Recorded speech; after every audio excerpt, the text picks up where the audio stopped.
दुनिया ने देख ली एक सन्यासी की ताकत। देश में 27 राज्य, 27 मुख्यमंत्री, पर योगी जैसा कोई नहीं।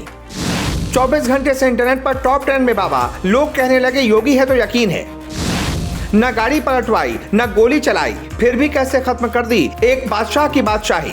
यूपी ही नहीं, अब देश के नेता बन गए हैं बुलडोजर बाबा।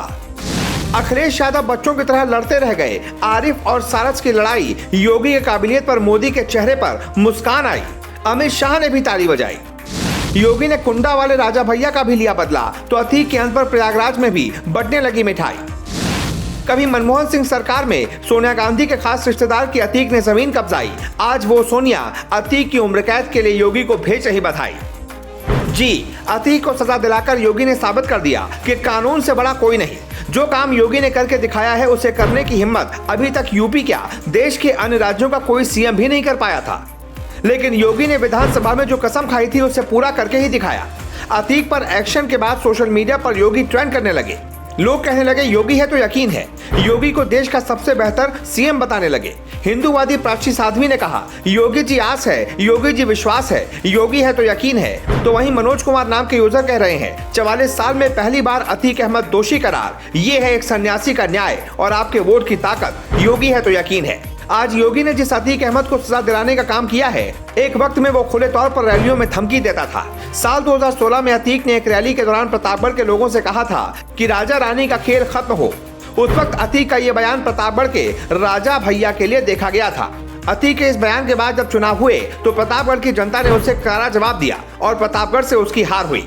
आज जब अतीक को सजा हुई है तो प्रयागराज के साथ साथ प्रतापगढ़ में भी मिठाई बांटी जा रही है।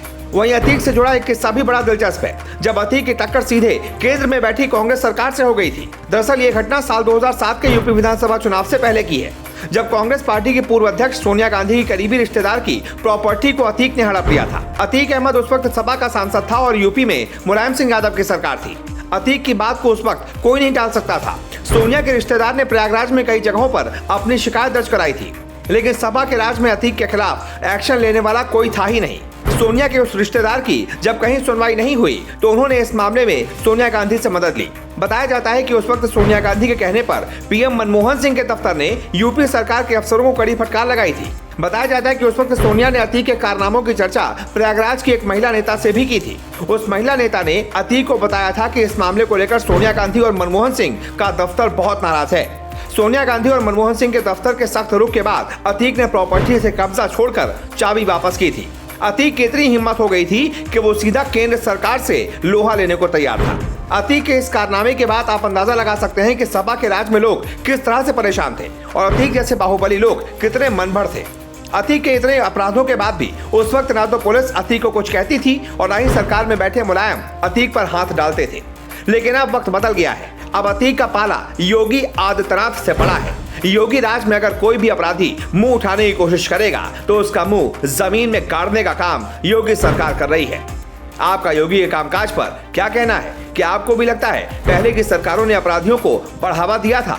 कमेंट करके अपनी राय जरूर बताएं और इस वीडियो को ज्यादा से ज्यादा शेयर करें।